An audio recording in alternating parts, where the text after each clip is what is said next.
CD 3. Capítulo 3. A Guarda Avançada. Acabei de ser atacado por dementadores e poderei ser expulso de Hogwarts. Quero saber o que está acontecendo e quando vou sair daqui. Harry copiou essas palavras em 3 folhas de pergaminho separadas, no instante em que chegou à escrivaninha de seu quarto às escuras. Endereçou a primeira a Sirius, a segunda a Rony e a terceira a Hermione. Sua coruja, Edviges, estava fora caçando. A gaiola sobre a escrivaninha estava vazia. O garoto ficou andando para lá e para cá esperando a ave voltar, a cabeça latejando, o cérebro acelerado demais para adormecer, mesmo que seus olhos ardessem e coçassem de cansaço.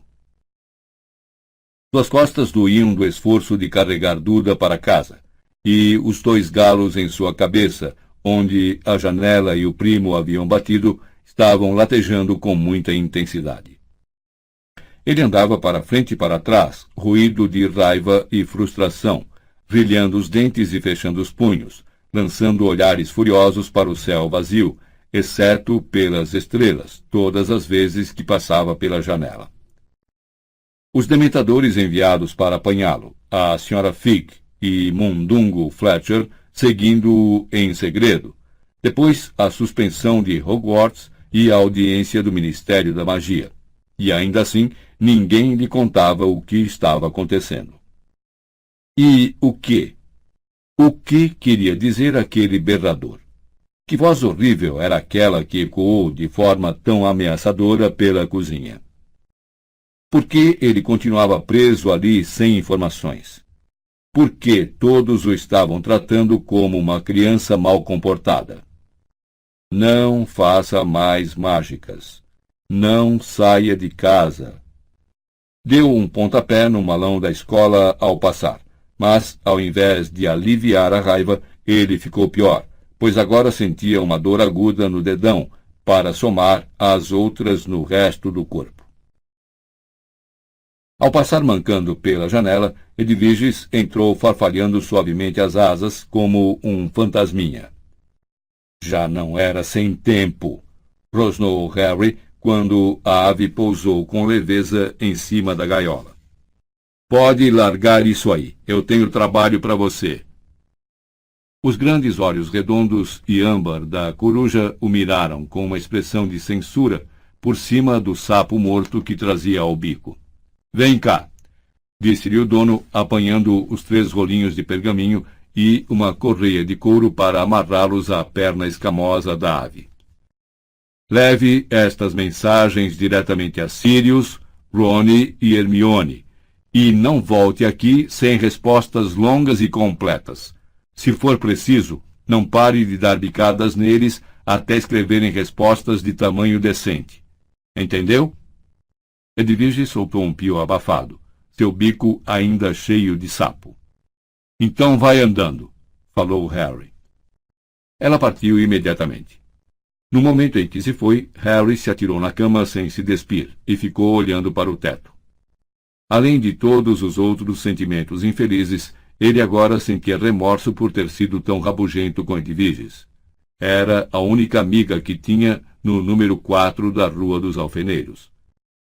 Mas ele a compensaria quando voltasse com respostas de Sirius, Rony e Hermione. Seus amigos com certeza iriam responder depressa. Não podiam ignorar um ataque de dementadores. Ele provavelmente acordaria no dia seguinte e encontraria 3 grossas cartas recheadas de solidariedade e planos para sua imediata remoção para a toca. E, com essa ideia reconfortante, o sono o venceu, sufocando outros pensamentos. Mas Edviges não regressou na manhã seguinte. Harry passou o dia no quarto, saindo apenas para ir ao banheiro. 3 vezes naquele dia, tia Petúnia empurrou comida para dentro do quarto pela aba que tio Walter instalara 3 verões passados. Todas as vezes que Harry a ouvia se aproximar, tentava interrogá-la sobre o berrador, mas teria sido melhor interrogar a maçaneta, porque não obtinha resposta alguma. Afora isso, os Dursley se mantiveram bem longe do seu quarto. Harry não via sentido em impor a eles sua companhia. Mas uma briga não resolveria nada, exceto talvez deixá-lo tão aborrecido que acabaria apelando para a magia proibida. As coisas continuaram nesse ritmo durante 3 dias inteiros. Harry sentia-se invadido por uma energia excessiva que o impedia de se concentrar em qualquer coisa. Momentos em que caminhava pelo quarto furioso com todo mundo por deixaram-no remoendo seus problemas sozinho. Essa energia se alternava com uma letargia tão absoluta que era capaz de ficar deitado na cama 1 hora inteira, olhando atordoado para o teto, sofrendo só de pensar, apavorado, na audiência no ministério. E se o condenassem? E se ele fosse expulso e sua varinha partida ao meio? Que iria fazer? Aonde iria? Não poderia voltar a viver todo o tempo com os Dursley, não agora que conhecia o outro mundo, aquele ao qual pertencia. Será que poderia ir morar com Sirius, como o padrinho oferecera havia 1 ano antes de ser forçado a fugir do ministério? Será que dariam permissão a Harry para morar sozinho, sendo ainda menor de idade? Ou será que decidiriam por ele o local aonde ir? Será que sua infração do Estatuto Internacional de Sigilo fora suficientemente grave para mandá-lo a uma cela em Azkaban? Sempre que tal pensamento lhe ocorria, Harry invariavelmente se levantava da cama e recomeçava a caminhar. Na 4ª noite depois da partida de Edviges, o garoto estava deitado em uma de suas fases de apatia, mirando o teto, a mente exausta e vazia, quando seu tio entrou no quarto. Harry virou lentamente a cabeça e olhou para ele. Walter estava usando seu melhor terno e tinha uma expressão de enorme presunção. "Vamos sair", anunciou. "Como disse?" "Nós, isto é, sua tia, Duda e eu vamos sair." "Ótimo", respondeu Harry inexpressivamente, voltando a mirar o teto. "Você não deverá sair do seu quarto enquanto estivermos fora." "Ok." "Você não deverá ligar a televisão, nem o som, nem nada que nos pertence." "Certo." "Você não deverá roubar comida da geladeira." "Ok." "Vou trancar sua porta." "Pode trancar." Tio Walter encarou Harry abertamente desconfiado dessa falta de oposição. Em seguida, saiu pisando forte e fechou a porta ao passar. Harry ouviu a chave girar na fechadura e os passos do tio descerem pesadamente a escada. Alguns minutos depois, ouviu as portas do carro baterem, o ruído de um motor e o som inconfundível de um carro deixando rapidamente a entrada da garagem. Harry ficou indiferente à saída dos Dursley. Tanto fazia os tios estarem ou não em casa. Não conseguia sequer dirigir suas energias para se levantar e acender a luz. O quarto ia escurecendo depressa, mas ele continuava deitado, apurando os ouvidos para escutar os ruídos da noite pela janela que mantinha todo o tempo aberta, esperando o momento abençoado em que Edviges voltaria. A casa vazia rangia por inteiro. Os canos de água gargarejavam. Harry permaneceu nessa espécie de estupor, sem pensar em nada, imerso em infelicidade. Então, com toda a clareza, ele ouviu um estrondo lá embaixo, na cozinha. Sentou-se imediatamente, escutando com atenção. Os Dursley não poderiam ter voltado, era cedo demais. E, de todo jeito, ele não ouvira barulho de carro. Fez-se silêncio por alguns segundos. Em seguida, vozes. "Ladrões!" pensou, deslizando para fora da cama e ficando em pé. Mas, uma fração de segundo depois, lhe ocorreu que ladrões falariam em voz baixa, e quem estava andando pela cozinha certamente não estava preocupado com isso. Ele apanhou a varinha sobre a mesa de cabeceira e ficou de frente para a porta do quarto, escutando com a máxima atenção. No momento seguinte, Harry se sobressaltou ao ouvir um forte estalo e ver sua porta se escancarar. O garoto ficou parado, imóvel, olhando através da porta aberta para o patamar escuro, fazendo força para ouvir, mas não houve nenhum outro som. Ele hesitou um instante, depois saiu rápida e silenciosamente do quarto e foi até a escada. Seu coração parecia ter disparado para a garganta. Havia gente parada no hall escuro embaixo, cujas silhuetas a luz da rua recortava ao entrar pelo vidro da porta. 8 ou 9 pessoas, todas até onde Harry conseguia ver, olhando para cima. Baixe a varinha, garoto, antes que você arranque os olhos de alguém, disse uma voz baixa e rouca. O coração de Harry bateu descontrolado. Reconhecia aquela voz, mas não baixou a varinha. Professor Moody? Perguntou hesitante. Não sei bem quanto a professor, rosnou a voz. Nunca cheguei a ensinar muito tempo, não é mesmo? Venha até aqui, queremos ver você direito. Harry baixou ligeiramente a varinha, mas não afrouxou a mão nem se mexeu. Tinha muito boas razões para desconfiar.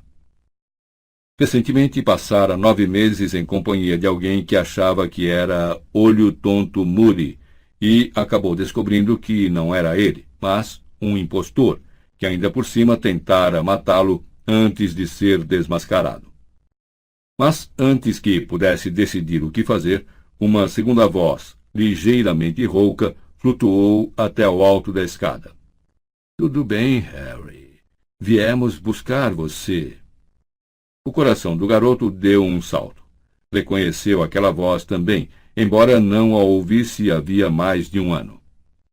Professor Lupin? Exclamou incrédulo. É o senhor? Por que estamos todos parados no escuro? Disse uma terceira voz, completamente desconhecida, de uma mulher. Lumos. A ponta de uma varinha acendeu, iluminando o hall com luz mágica. Harry piscou. As pessoas embaixo estavam amontoadas ao pé da escada, olhando-o com atenção, algumas até esticando o pescoço para vê-lo melhor. Remo Lupin era quem estava mais próximo de Harry. Embora ainda jovem, Lupin parecia cansado e bem doente. Tinha mais cabelos brancos do que quando o garoto se despedira dele, e suas vestes estavam mais remendadas e gastas que nunca. Ainda assim, ele olhava para Harry com um grande sorriso, que o garoto tentou retribuir, apesar do seu estado de choque. Ah, ele é igualzinho ao que eu imaginei, disse a bruxa que segurava no alto a varinha acesa. Parecia a mais jovem do grupo. Tinha um rosto pálido em feitio de coração, olhos escuros e cintilantes e cabelos curtos e espetados, roxo berrante. E aí, beleza, Harry? Vejo o que quis dizer, Remo, disse um bruxo negro e careca parado no círculo mais externo do grupo. Tinha uma voz grave e lenta, e usava um único brinco de ouro na orelha. Ele é a cara do Tiago, exceto pelos olhos, disse a voz asmática de um bruxo de cabelos prateados mais ao fundo. São os olhos de Lilian. Olho Tonto Moody, que possuía longos cabelos grisalhos e um nariz a que faltava um pedaço, observava Harry desconfiado, apertando os olhos díspares. Um era muito pequeno, escuro e arisco. O outro, grande, redondo, azul elétrico. O olho mágico que podia ver através de paredes, portas e da nuca do próprio Moody. Você tem certeza de que é ele, Lupin? Seria uma grossa mancada se levássemos um comensal da morte fazendo-se passar por Harry. Devíamos perguntar a ele alguma coisa que só o verdadeiro Potter saiba. A não ser que alguém tenha trazido um pouco de soro da verdade. Harry, que forma assume o seu patrono? Perguntou Lupin. De veado, respondeu Harry, nervoso. É ele mesmo, o olho tonto, confirmou Lupin. Muito consciente de que todos continuavam de olhos fixos nele, Harry desceu as escadas, guardando a varinha no bolso traseiro das jeans enquanto descia. Não guarde a varinha aí, garoto, berrou Moody. E se pegar fogo? Bruxos mais sabidos que você já perderam as nádegas, sabe? Quem é que você ouviu dizer que perdeu a nádega? Perguntou interessada a bruxa de cabelos roxos. Não se preocupe com isso. E você guarde a varinha longe do bolso traseiro, vociferou Olho Tonto. Medidas de segurança elementares para o uso da varinha, ninguém se preocupa mais com elas. E saiu mancando para a cozinha. E estou vendo você, disse irritado quando a mulher girou os olhos para o teto. Lupin estendeu a mão e apertou a de Harry. Como é que você tem andado? Perguntou, examinando Harry atentamente. Ótimo. Harry mal podia acreditar que aquilo estivesse mesmo acontecendo. 4 semanas sem nada, nem o menor indício de um plano para removê-lo da Rua dos Alfeneiros. E, de repente, um bando de bruxos inesperados em sua casa, como se isso já estivesse combinado há séculos. O garoto correu os olhos pelas pessoas que rodeavam Lupin. Todos continuavam a observá-lo com avidez. Sentia-se muito consciente de que não penteava os cabelos havia 4 dias. Vocês estão realmente com sorte que os Dursley tenham saído, murmurou. Sorte nada, disse a mulher de cabelos roxos.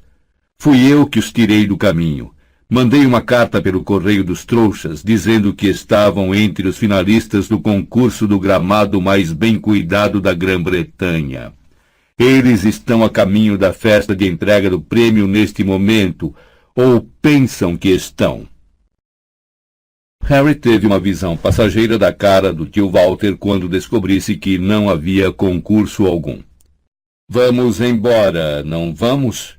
Perguntou ele. Logo, quase imediatamente, disse Lupin. Vamos só aguardar o sinal verde. Aonde vamos? Para a toca? Perguntou Harry, esperançoso. Não para a toca, respondeu Lupin, conduzindo Harry para a cozinha. O grupinho de bruxos os acompanhou, ainda examinando o garoto, cheios de curiosidade. Arriscado demais. Montamos o quartel-general em um lugar difícil de encontrar. Levou algum tempo. Olho Tonto Moody agora estava sentado à mesa da cozinha tomando goles de um frasco de bolso. Seu olho mágico girava em todas as direções, apreciando os muitos aparelhos que os Dursley usavam para poupar trabalho. Este é o Alastor Moody, Harry, continuou Lupin, apontando para o bruxo. Eu sei, respondeu Harry, pouco à vontade. Dava uma sensação esquisita ser apresentado a alguém que ele achava que conhecia havia 1 ano. E essa é Ninfadora. Não me chame de Ninfadora, pediu a jovem bruxa com um arrepio. Eu sou Tonks. Ninfadora Tonks, que prefere ser conhecida apenas pelo sobrenome, concluiu Lupin. Você também iria preferir se a tonta da sua mãe tivesse lhe dado o nome de Ninfadora, murmurou Tonks. E esse é Queen Shacklebolt, disse ele, indicando o bruxo negro e alto que fez uma reverência. Eliphas Dodge. O bruxo de voz asmática fez um aceno com a cabeça. Dédalo Diggle. Já nos encontramos antes. Esganiçou-se o excitável Diggle, deixando cair a cartola roxa. Emelina Vance. Uma bruxa de ar imponente acenou a cabeça coberta por um chale verde-água. Sturgio Podmore. Um bruxo de queixo quadrado e chapéu cor de palha deu uma piscadela. E Hestia Jones. Perto da torradeira, uma bruxa de faces coradas e cabelos negros deu um adeuzinho. Harry cumprimentou com um aceno de cabeça cada bruxo à medida que foram apresentados. Desejou que olhassem para outra coisa ou pessoa que não fosse ele. Era como se repentinamente o tivessem feito subir a um palco. Ficou imaginando também por que havia tantos bruxos presentes. Um número surpreendente de pessoas se apresentaram como voluntárias para vir buscá-lo, disse Lupin, como se tivesse lido os pensamentos de Harry. Os cantos de sua boca mexeram ligeiramente. Ah, foi. Quanto mais, melhor, disse Moody sombriamente. Somos a sua guarda, Potter. Estamos só esperando o sinal de que podemos partir sem perigo, disse Lupin, espiando pela janela da cozinha. Temos uns 15 minutos. Muito limpos, não são esses trouxas? Comentou a bruxa chamada Tonks, que corria os olhos pela cozinha com grande interesse. Meu pai nasceu trouxa e é um velho porcalhão. Suponho que isto varie como acontece com os bruxos, não é? É, respondeu Harry. Escute, começou virando-se para Lupin. O que é que está acontecendo? Não recebi uma palavra de ninguém. O que é que eu vou... Vários bruxos soltaram estranhos assobios. Dédalo Diggle deixou cair a cartola outra vez e Moody vociferou. Cale-se! Que? Exclamou Harry. Não vamos falar nada aqui. É arriscado demais, disse Moody, virando o olho normal para o garoto. Seu olho mágico continuava focalizando o teto. Pombas! Acrescentou zangado, levando uma das mãos ao olho mágico. Não para de prender, desde que aquele desgraçado o usou. E com um ruído grosseiro de arroto bem parecido com o que se ouve quando se puxa um desentupidor de pia, ele tirou o olho. Olho tonto! Você sabe que isso é nojento, não sabe? Falou Tonks em tom de conversa. Me arranje um copo d'água, por favor, Harry, pediu Moody. O garoto foi até a lavadora de louça, apanhou um copo limpo e encheu-o de água da torneira, ainda seguido pelos olhares dos bruxos. Essa incansável observação estava começando a irritá-lo. Saúde! Saudou Moody quando Harry lhe entregou o copo. O bruxo pôs dentro o olho mágico e empurrou-o com o dedo para cima e para baixo. O olho girou em volta do copo, encarando os bruxos um a um. Quero ter uma visibilidade de 360 graus na viagem de volta. Como vamos chegar a esse lugar a que a gente está indo? Perguntou Harry. Vassouras, disse Lupin. É o único jeito. Você é jovem demais para aparatar. Eles devem estar vigiando a rede de Floo e vai nos custar mais do que a nossa vida montar uma chave de portal sem autorização. Remo contou que você é um bom piloto, disse Queen Shacklebolt com sua voz ressonante.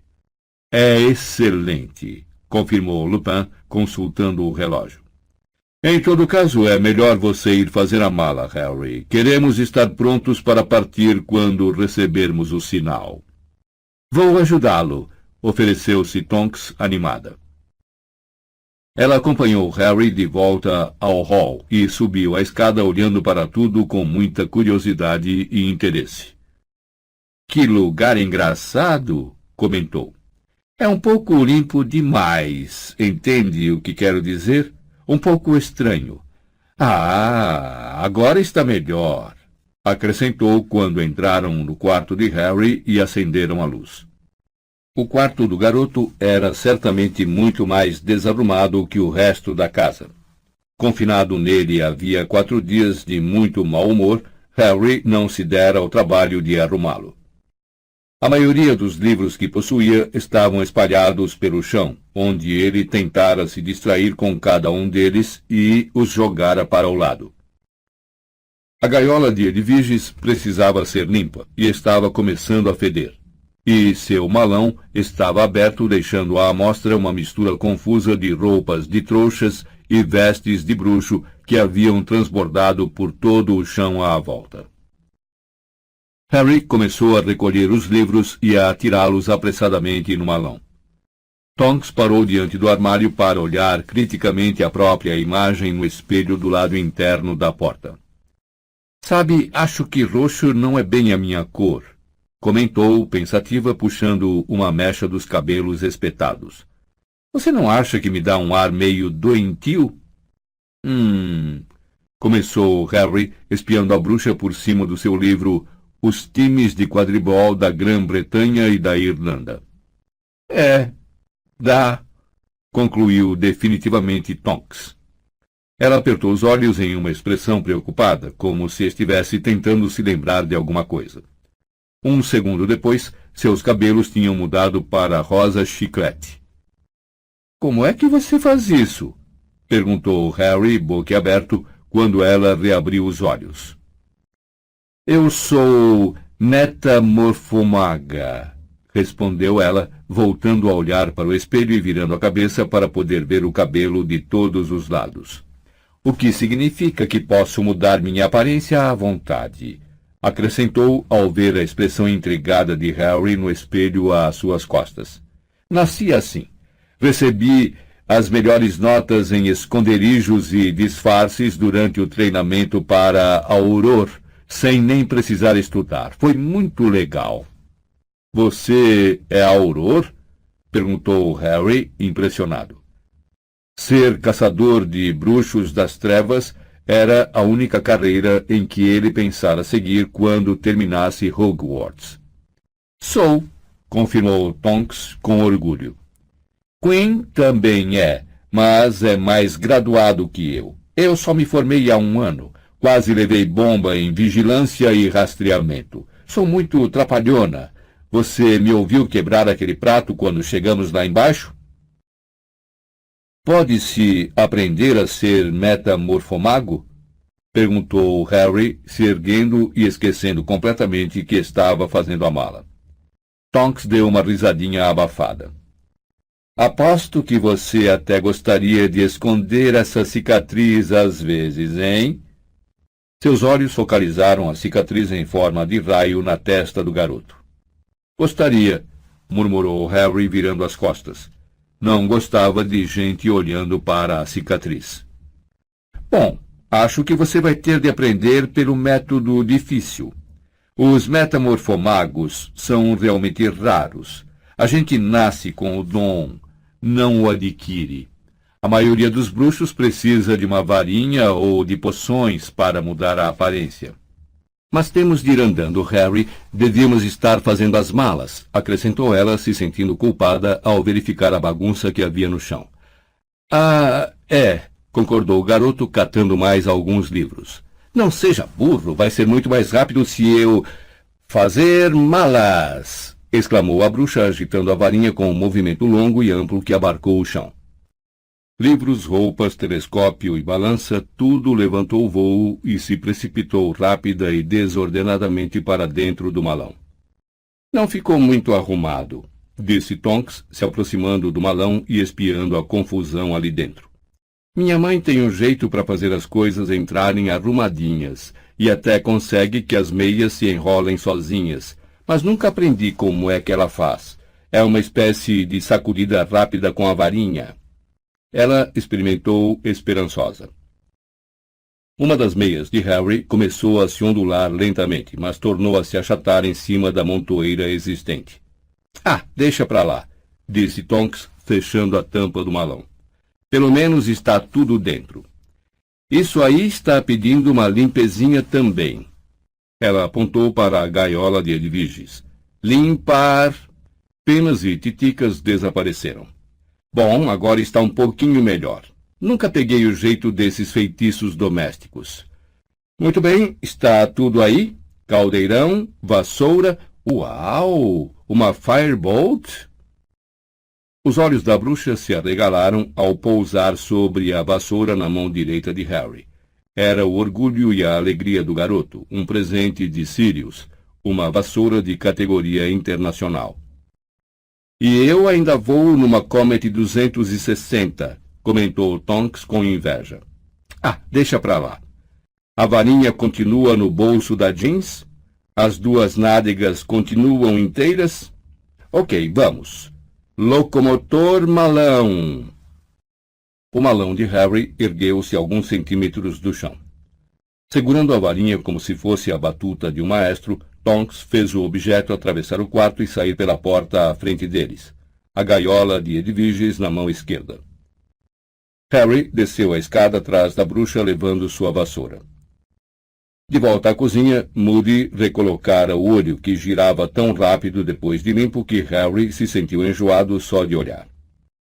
Queen, Shacklebolt e Sturgio Podmore examinavam o micro-ondas e Hestia Jones dava risadas com o descascador de batatas que encontrara ao examinar as gavetas. Lupin estava endereçando uma carta aos Dursley. Excelente! Exclamou ao ver Tonks e Harry entrarem. Temos mais ou menos 1 minuto, acho. Talvez fosse bom irmos para o jardim e aguardarmos prontos. Harry, deixei uma carta avisando aos seus tios para não se preocuparem. Eles não vão se preocupar, respondeu Harry. Que você não corre perigo. Assim eles vão ficar deprimidos. E que você os verá no próximo verão. Preciso? Lupin sorriu, mas não respondeu. Venha aqui, garoto, disse Moody com rispidez, acenando com a varinha para Harry se aproximar. Preciso desiludir você. O senhor precisa o quê? Perguntou o garoto nervoso. Feitiço da desilusão, explicou Moody, erguendo a varinha. Lupin disse que você tem uma capa da invisibilidade, mas ela não vai cobri-lo todo o tempo que estiver voando. O feitiço vai disfarçar você melhor. Agora... O bruxo deu uma pancada forte no cocuruto de Harry e ele teve a curiosa sensação de que Moody acabara de quebrar um ovo ali. Um filete gelado pareceu escorrer pelo seu corpo a partir do ponto em que a varinha batera. Bem bom, olho tonto, disse Tonks em tom de admiração, olhando para a cintura de Harry. O garoto baixou os olhos para seu corpo, ou melhor, para o que fora seu corpo, porque não parecia mais o dele. Não estava invisível, mas simplesmente assumira a cor e a textura exatas do eletrodoméstico às suas costas. Ele parecia ter se transformado em um camaleão humano.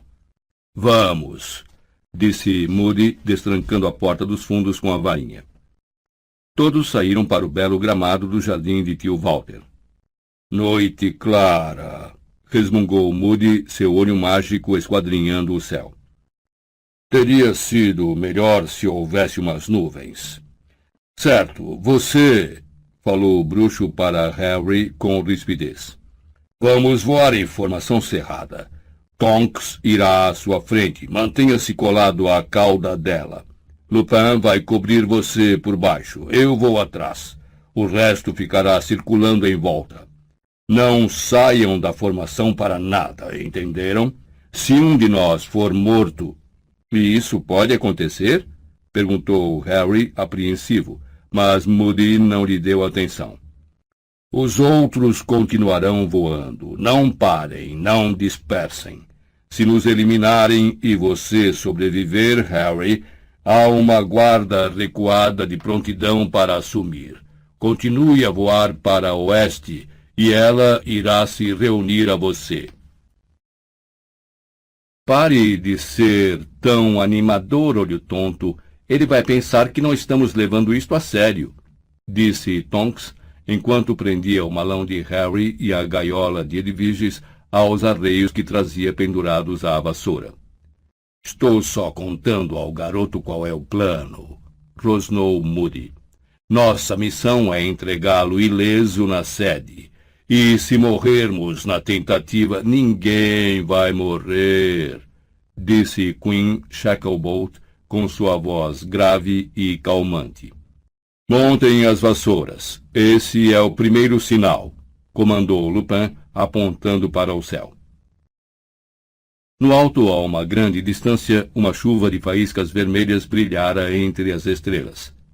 Harry identificou-as imediatamente como faíscas produzidas por uma varinha.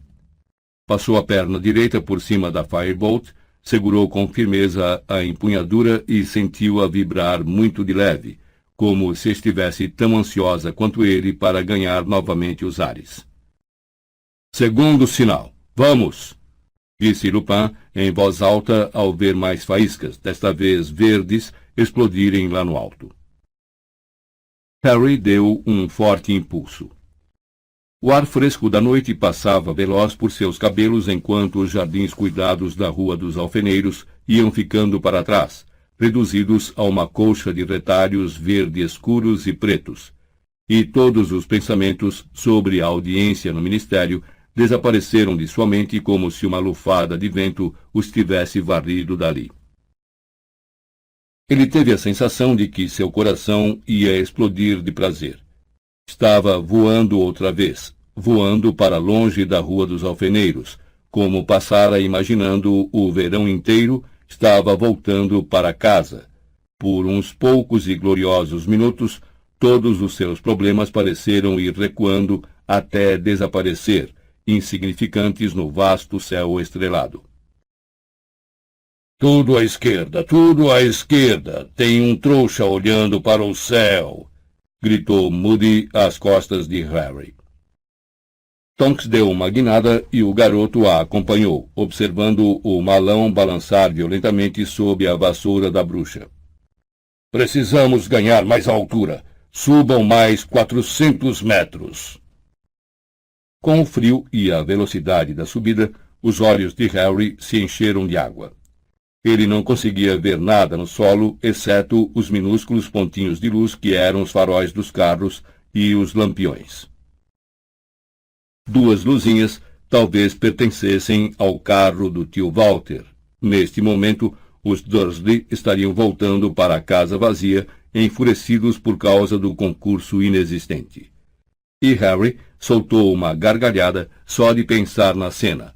Embora sua voz fosse abafada pela agitação das vestes dos bruxos, o rangido das correias que prendiam o malão e a gaiola, e o ruído do vento ao passar em grande velocidade por seus ouvidos. Ele não se sentia vivo assim fazia um mês, nem tão feliz. Rumar para o sul! Gritou Olho Tonto. Cidade à frente! Eles viraram para a direita a fim de evitar sobrevoar a cintilante teia de luzes lá embaixo. Rumar para sudeste e continuar subindo. Há umas nuvens baixas à frente que podem nos esconder, gritou Moody. Não vamos entrar em nuvens, gritou Tonks zangada. Vamos nos encharcar, Olho Tonto. Harry ficou aliviado de ouvi-la reclamar. Suas mãos estavam ficando dormentes na empunhadura da vassoura. Desejou ter se lembrado de vestir um casaco. Estava começando a tremer de frio. Eles alteravam o curso a intervalos, segundo as instruções de Olho Tonto. Harry conservava os olhos semicerrados para se proteger do vento gelado que começava a fazer suas orelhas arderem. Só se lembrava de sentir tanto frio assim, montando uma vassoura uma vez na vida durante uma partida de quadribol contra Lufa-Lufa, no terceiro ano de escola, que se realizara debaixo de um temporal. A guarda voava ao redor dele continuamente, como gigantescas aves de rapina. Harry perdeu a noção de tempo. Ficou imaginando quantos minutos fazia que estavam voando. parecia no mínimo 1 hora. Dobrar para sudeste, berrou Moody. Queremos evitar a estrada. Harry agora estava tão congelado que pensou saudoso no aconchego seco do interior dos carros que passavam lá embaixo. Depois, ainda mais saudoso, numa viagem de flu. Talvez fosse desconfortável ficar rodopiando por lareiras, mas pelo menos nas chamas era quentinho. Quinn rodeou-o em um mergulho, a careca e o brinco reluzindo ao luar. Agora, Emelina Vance apareceu à sua direita, a varinha na mão, a cabeça virando para a esquerda e a direita. Depois, ela também mergulhou por cima dele e foi substituída por Sturgio Podmore. Devíamos retroceder um pouco para nos certificar de que não estamos sendo seguidos, gritou Moody. Você ficou doido, olho tonto, berrou Tonks à frente. Estamos congelados nas vassouras. Se continuarmos a nos desviar da rota, só vamos chegar na semana que vem. Além do mais, já estamos quase chegando. Hora de iniciar a descida, ouviu-se a voz de Lupin. Siga, Tonks, Harry. O garoto seguiu a bruxa em um mergulho. Estavam rumando para a maior coleção de luzes que ele já vira. Uma vasta massa irregular que se entrecruzava, onde brilhavam linhas e redes entremeadas por espaços muito negros. Continuaram voando cada vez mais baixo, até Harry poder distinguir os faróis de cada carro, os lampiões, as chaminés e as antenas de televisão. Ele queria muito chegar ao chão, embora tivesse certeza de que alguém precisaria descongelá-lo da vassoura. Aqui vamos nós! Avisou Tonks e alguns segundos depois ela pousou. Harry tocou o solo logo em seguida e desmontou em um trecho de grama alta no centro de uma pequena praça. Tonks já estava desafivelando o malão. Tiritando de frio, o garoto olhou para os lados. Ao seu redor, as fachadas das casas cobertas de fuligem não pareciam convidativas. Algumas tinham janelas quebradas que refletiam opacamente a luz dos lampiões. A pintura estava descascando em muitas das portas, e havia montes de lixo na entrada das casas. — Onde estamos? Perguntou Harry, mas Lupin disse baixinho. — Em um instante. Moody vasculhava sua capa, as mãos recurvadas, insensíveis de frio. — Achei! Murmurou, erguendo bem no alto um objeto que parecia um isqueiro de prata e acionando-o. A luz do lampião mais próximo apagou. Ele não parou de acionar o isqueiro até todas as lâmpadas da praça estarem apagadas, restando apenas a luz de uma janela, protegida por cortinas, e a lua crescente no céu.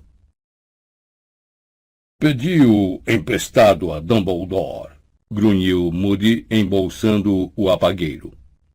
Isto cuidará de qualquer trouxa que esteja espiando pela janela, entende? Agora vamos logo. Ele tomou Harry pelo braço e o conduziu para longe do gramado. Atravessou a rua e subiu a calçada. Lupin e Tonks o seguiram, carregando o malão do garoto. O restante da guarda empunhava suas varinhas, flanqueando os quatro. De uma janela do primeiro andar próxima vinha um som abafado de música. Um cheiro acre de lixo podre desprendia-se de uma pilha de sacas estufadas de lixo logo à entrada do portão quebrado. — Tome! Murmurou Moody, empurrando um pedaço de pergaminho em direção à mão desiludida de Harry, e aproximou sua varinha acesa para iluminar o que estava escrito. — Leia depressa e decore! Harry olhou para o pedaço de pergaminho. A caligrafia fina lhe era vagamente familiar. Ele leu. A sede da Ordem da Fênix encontra-se no Largo Grimmauld, número 12, Londres.